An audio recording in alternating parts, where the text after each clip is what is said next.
This story is at least 25 years in the making. I came up with a great last scene. I knew exactly what the last scene was going to be. And for 25 years, I could not think of a story that would get me to that last scene. I wanted it to make sense. I wanted it to all hold together. I wanted it to, when you got to it, I wanted you to think, yes, that's the obvious answer to the mystery.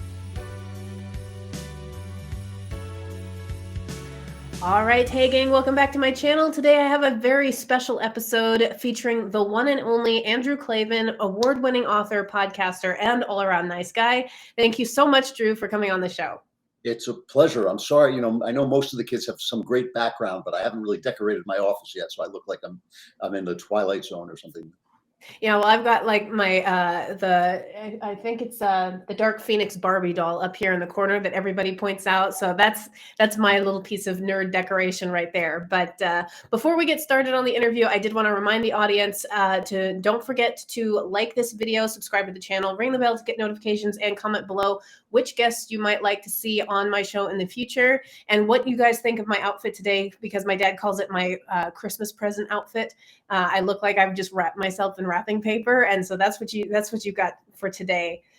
So now for the more interesting part, obviously, and that is to talk to the one and only Andrew Klavan. Now, this element of the show interests me because I've had a bunch of what I call the classic Daily Wire talent on my show previously. I've had Ben, I've had Knowles, I've had Alicia, but I've never had Drew on the show. So clearly I was saving the best for last. I think that we can safely say that.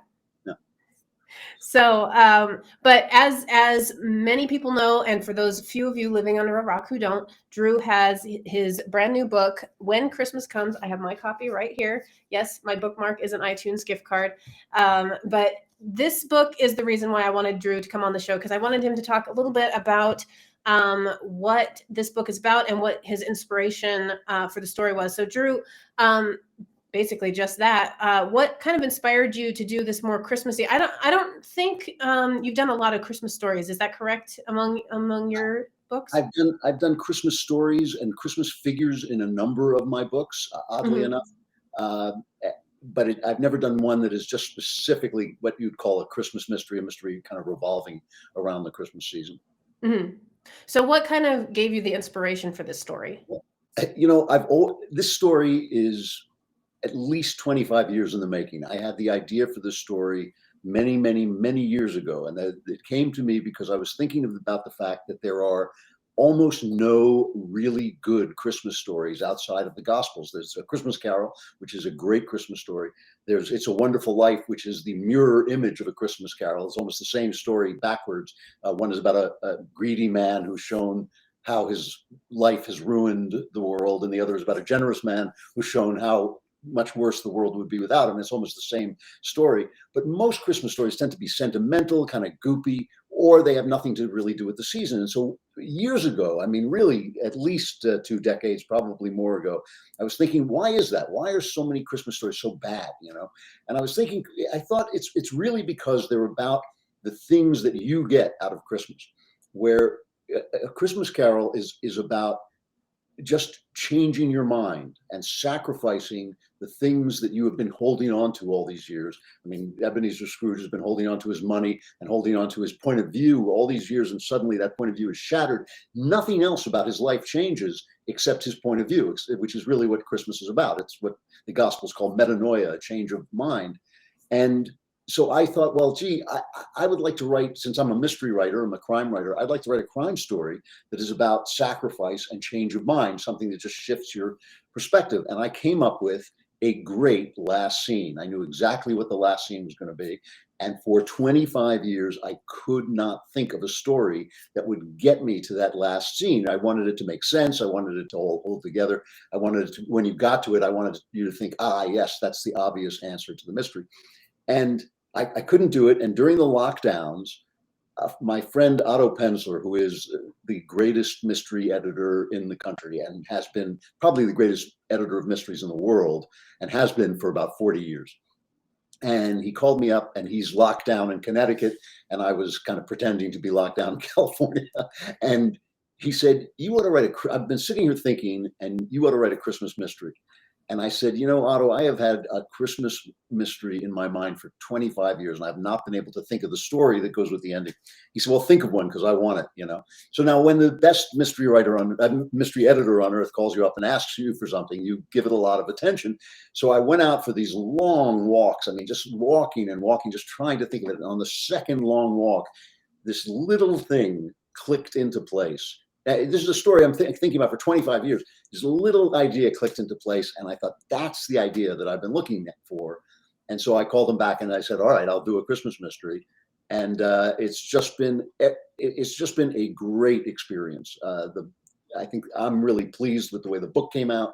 Otto was just thrilled. He says it's the best book he's read in years, and it's gotten wonderful reception. Wonderful, you know, people have really turned out to buy it, and it's gotten nice reviews, terrific reviews. And so it's been a great experience all around.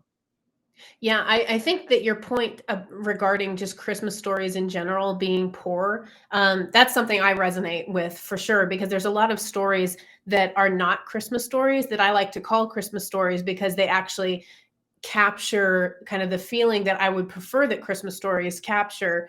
Whereas Christmas stories that are actually marketed as Christmas stories, generally speaking, are not as well made. I'm thinking of a very specific movie that you've probably seen. It's called Made for Each Other with Jimmy Stewart and Carol Lombard. But that movie is not technically a Christmas movie, but it has an ending that, you know, is kind of around New Year's Eve, and it kind of captures the spirit of, okay, what's actually important in life, which is kind of what I would prefer come out of a Christmas movie, as opposed to every, you know, sappy, vomitous mass that you find on Netflix of boy meets girl and they have some conundrum and then they get married in the snow at the end. That's disgusting in my opinion. So I completely understand where you're coming from on that point.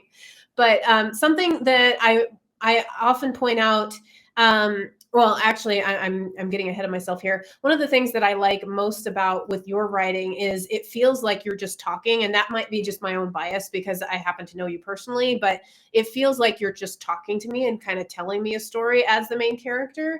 And so I wonder if would you characterize that as kind of something that you try to do on purpose? Do you try to just write as if you are the main character versus writing about somebody else being the main character?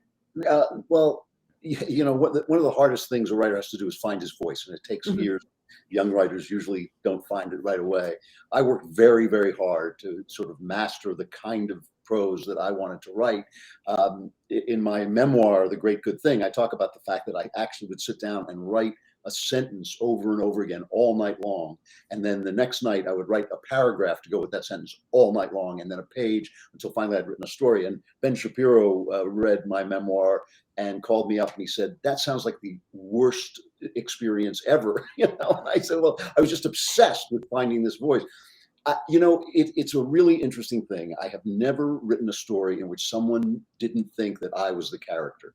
And since that includes people like murderers and thugs and gangsters and detectives and incredibly heroic people, I must be very good at conveying the fact that this is really that character speaking. But it's an art, you know, it's an art and a craft, and I've worked extraordinarily hard at it. And I think now I myself feel like I'm at the top of my game. I don't feel I've ever quite written as well as I'm writing now. I just have to do a lot of it before the lightning strikes and I'm over, you know. But no, you know, it actually is an art to make your voice sound natural. That is something that you have to work at really hard over the years. Yeah, the book that I read right before this one was actually your autobiography, and so it just felt so seamless going from that one to this next one. It's just like, oh yeah, it's the same guy talking to me, but in a different situation. Reminds me of DeForest Kelley, one of my favorite old time actors. I love like old actors, as many of my audience knows, but DeForest Kelley used to say in interviews that he didn't act as if he was somebody else. He just acted as if it was him personally in that situation, and that's the kind of acting that I prefer to watch. And that's kind of something I picked up on just with reading some of your works, is it sounds more like you're just putting kind of yourself in this situation as opposed to, you know, almost kind of contriving another character that maybe the audience couldn't relate to as much. I feel like I can relate to your book significantly more than other people that I've read. But something that I often point out in bad stories is when you have kind of this scenario, which you often find in Disney movies, where they'll have a developed villain or a semi-developed, or excuse me, a developed hero or semi-developed hero, and then they just kind of, oh, here's a cookie cutter villain, or here's an underdeveloped villain. And that's something that kind of irritates me to no end, and I talk about on my channel. I think I've talked about it in 14 different videos already. But I wanted to ask you, what are some elements that you think are benchmarks of a good story, as opposed to kind of that example of something that irritates me in stories? Well, I think one of the things that's important is that the characters act on motives that we can recognize. And it's funny. The question that I get is almost the reverse of that. Is people ask me, why are villains more interesting than heroes? And you will notice that, like in monster movies, the person who gets the posters and the masks and all that is always the monster. It's never the guy who goes. It's never Von Helsing. It's always Dracula. And I feel that that's because people don't write very good heroes. I think that they write heroes who are have no flaws, and if they do have a flaw, it's that they drink too much, or maybe they do something that is just immediately identifiable, instead of being what all of us are, which is a broken instrument trying to get some kind of good out of the world and do some kind of good in the world, as opposed to the villain who has actually invented a philosophy that forgives him for doing what is wicked. And so, to me, like what you want in a story, I think, is you want that story